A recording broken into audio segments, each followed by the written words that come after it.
Tuhan bersamamu.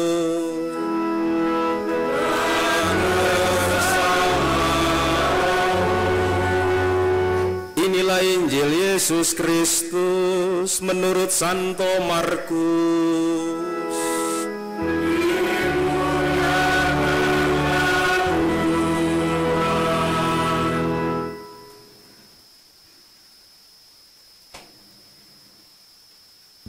Setelah Yesus dimuliakan di atas gunung, ia dan murid-muridnya melintas di Galilea. Yesus tidak mau hal itu diketahui orang sebab ia sedang mengajar murid-muridnya. Ia berkata kepada mereka, Putra Manusia akan diserahkan ke dalam tangan manusia dan mereka akan membunuh dia. Tetapi 3 hari setelah dibunuh ia akan bangkit. Mereka tidak mengerti perkataan itu, namun segan menanyakannya kepada Yesus. Kemudian tibalah Yesus dan murid-muridnya di Kapernaum. Ketika sudah di rumah, ia bertanya kepada murid-muridnya, "Apa yang kamu perbincangkan tadi di tengah jalan?"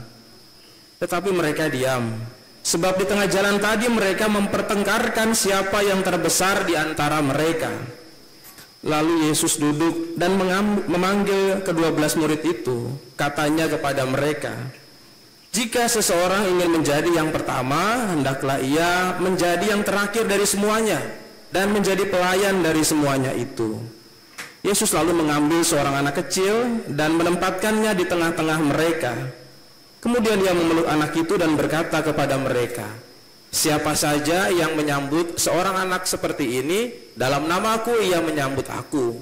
Siapa saja yang menyambut aku, sebenarnya bukan aku yang mereka sambut, melainkan dia yang mengutus aku." Berbahagialah orang yang mendengarkan sabda Tuhan dan tekun melaksanakannya.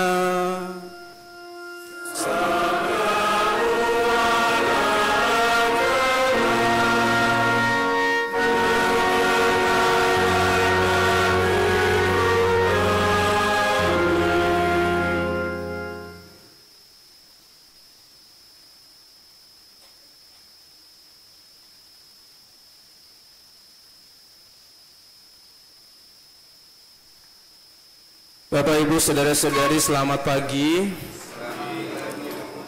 Ada sepenggal novel yang saya baca, ada sebuah kisah di situ yang menarik menurut saya. Diceritakan ada seorang kakek yang sudah tua, punya harta yang begitu banyak sekali. Tetapi sayangnya anak-anaknya tidak pernah lagi memperhatikan orang ini, dan ketika waktunya dia sudah lanjut usia dan mulai sakit-sakitan karena hartanya banyak, maka kedua anaknya itu berlomba siapa yang akan mendapatkan warisan yang paling banyak. Tapi mereka tidak pernah sama sekali pada waktu selama hidupnya dekat dengan sang kakek ini. Lalu mereka berlomba-lomba mulai membawa sang kakek ini ke rumah sakit yang paling mahal di antara mereka, bersaing. Akhirnya ada satu anaknya itu yang pertama, setelah dia cari sana sini mendapatkan rumah sakit yang mewah besar, ya, dimasukkan ke rumah sakit.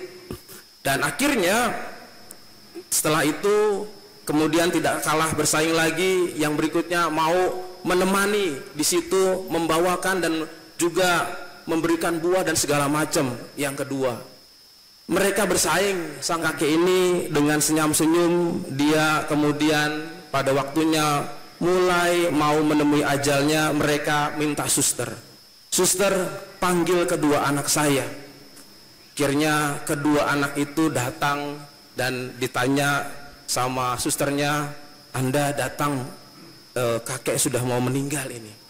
Lalu kemudian anak itu keduanya senang sekali. Kenapa? Karena pasti ini adalah berbicara mengenai warisan. Lalu kemudian sang kakek itu bilang sama kedua anaknya itu, "Mari, silahkan kamu berdiri di samping kanan, kamu berdiri di samping kiri." Sebelum meninggal kakek ingin satu hal. Apa-apa katanya, apa-apa mereka berdua. Mereka udah berdiri kanan kiri. Saya ingin meninggal seperti Yesus.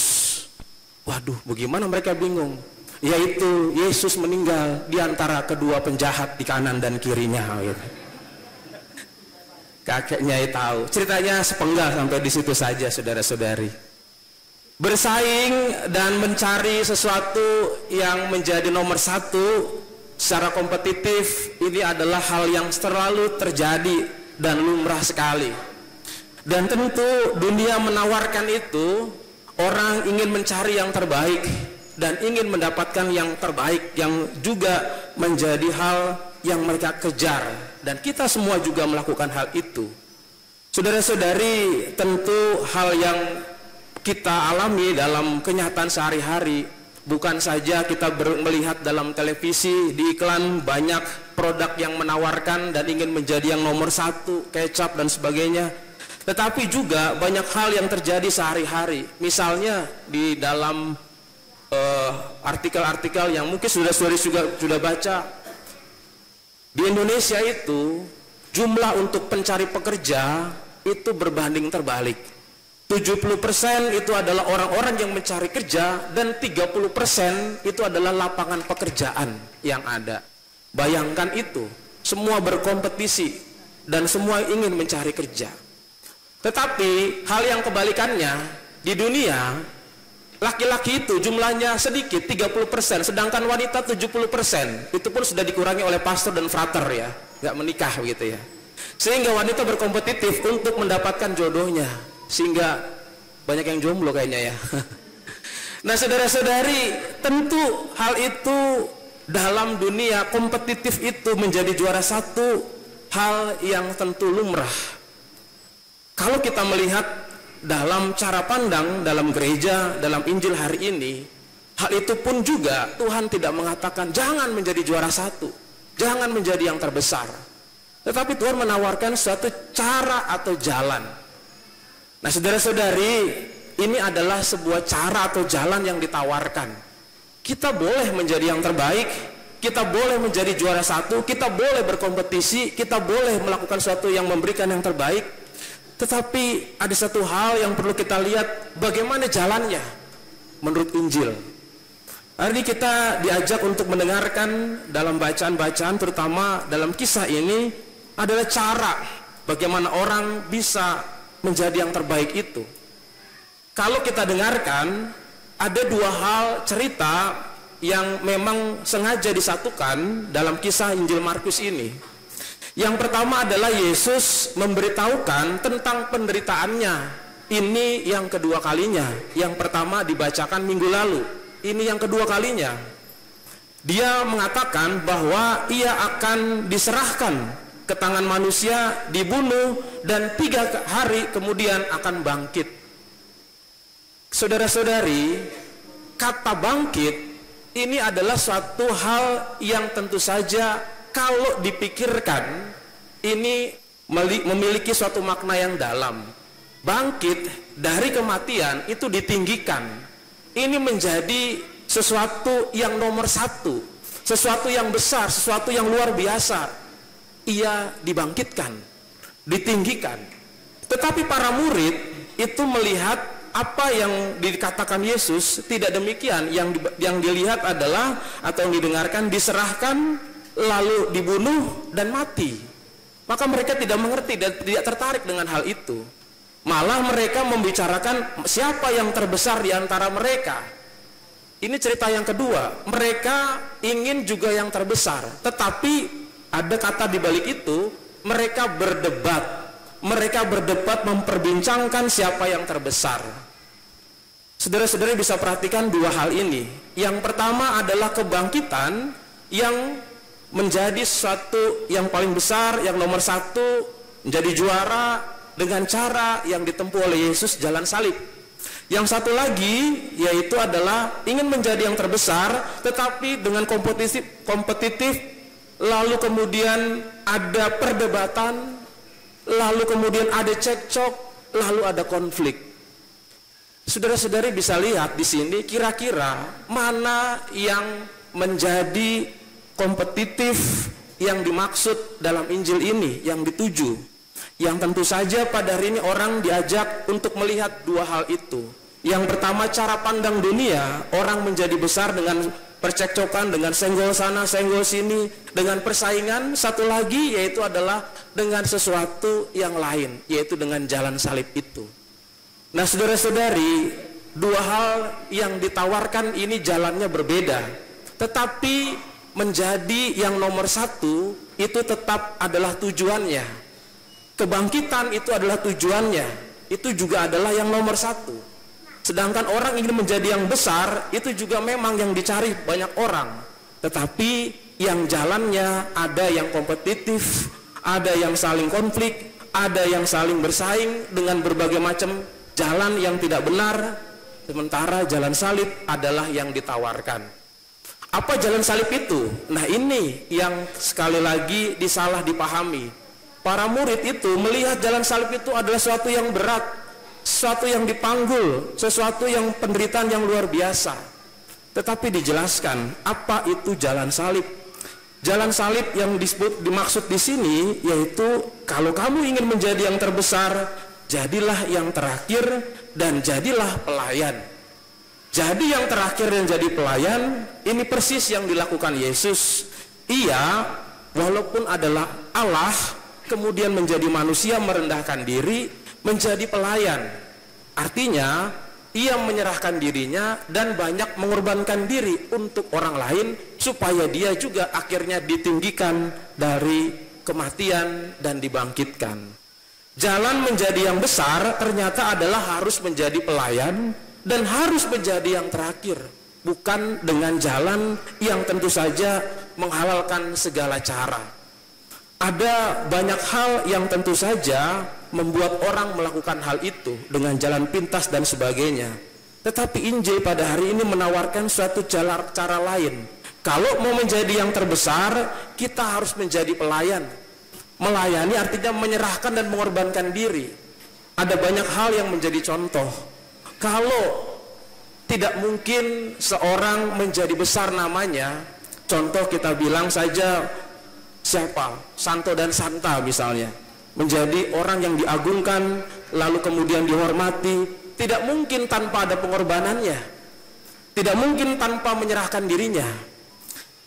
Jangan cari contoh yang rohani, mungkin cari contoh yang sedikit duniawi. Misalnya apa? Pemain sepak bola Lionel Messi. Tidak mungkin tanpa ada pengorbanan dia menjadi besar. Tanpa ada waktu yang dia sisihkan untuk berolahraga. Cristiano Ronaldo, dari pagi dia mulai berolahraga, makan siang, istirahat sebentar, olahraga lagi, lalu kemudian habis makan malam, jam 10 dia berenang, olahraga lagi, baru tidur. Sehari itu bisa 16 jam dia olahraga, dan luar biasa sekali. Ada pengorbanan yang diberikan. Ketika jalan salib itu ditempuh, menjadi jalan yang ditujukan untuk kita orang-orang yang mengikuti Yesus untuk menjadi yang terbesar. Maka apa yang menjadi concern dalam bacaan pertama dan kedua adalah kedekilan kita, ego manusia yang akhirnya membuat jalan itu tidak ditempuh. Para murid ingin jalan itu tidak ditempuh, mereka ingin singkat, ingin yang terbaik, yang terbesar, tetapi singkat saja caranya. Maka akhirnya ego itu, maka dikatakan di sanalah dari mana datangnya sengketa pertengkaran di antara kamu. Bukankah itu hawa nafsu yang mengingini sesuatu tetapi tidak memperolehnya, lalu kamu membunuh, kamu iri hati, tidak mencapai tujuan. Itu yang dibicarakan dalam kompetisi duniawi. Itu yang dibicarakan dalam kompetisi yang tidak sehat, yang tentu saja banyak ditempuh orang. Tetapi jalan kita pada hari ini ditawarkan adalah jalan untuk melayani, mengorbankan diri dulu, memberikan diri dulu, sehingga menjadi yang terbesar. Saudara-saudari, tentu banyak hal yang bisa kita terapkan dalam hal-hal sederhana, mengorbankan diri dulu untuk melakukan segala sesuatu. Banyak orang sekarang ini ingin melamar kerja, pengennya gaji dulu yang besar. Tetapi orang diajak pada hari ini, pikirannya adalah memberikan diri dulu. Untuk yang terbaik, pasti akan dilakukan yang terbaik juga. Jalan salib ini bukanlah jalan yang gambling seperti judi, bisa iya bisa tidak. Jalan salib ini, cara ini yang ditawarkan adalah yang pasti, yang kita percaya dan kita yakini dan telah diuji juga demikian. Yang menguji bukan hanya Yesus, yang menguji juga Santa-Santa melakukan hal yang sama. Maka kita diajak bersama-sama untuk berpikir dan mengubah cara pandang kita untuk memberikan diri kita yang terbaik, memberikan waktu kita yang terbaik dalam apa? Dalam segala hal yang sekarang kita geluti, dalam rumah tangga, saudara-saudari semua yang bertugas sebagai bapak, sebagai ibu, dan juga mencurahkan waktunya, yang bertugas dalam pelayanan mencurahkan waktunya dengan mengorbankan diri itu, maka itulah jalan untuk menjadi yang terbesar. Dan disitulah jalan juga untuk memberikan yang terbaik. Jika Anda atau kita semua ada di perusahaan yang bekerja, curahkanlah waktunya, berikanlah pengorbanan, berikanlah waktu untuk bisa memperhatikan banyak orang. Dan disitulah maka ada suatu jalan yang ditempuh dalam jalan salib itu untuk mencapai yang terbaik.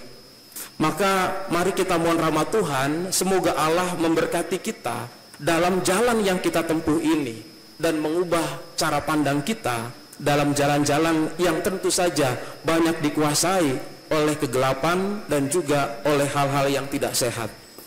Akhirnya saya mengajak juga saudara-saudari untuk bersama-sama mengikuti apa yang menjadi kekuatan dari Paus Fransiskus. Paus Fransiskus memberikan kepada kita suatu teladan, yaitu adalah bahwa ketika orang mendengarkan salib yang begitu sayup, yang sulit, padahal ia tidak melihat betapa indahnya salib itu, betapa indahnya dan juga betapa luar biasanya kemenangan yang sudah di depan mata. Jadi kalau kita berbicara salib bukan lagi penderitaan, tetapi ada kemenangan dan juga ada kegembiraan di situ.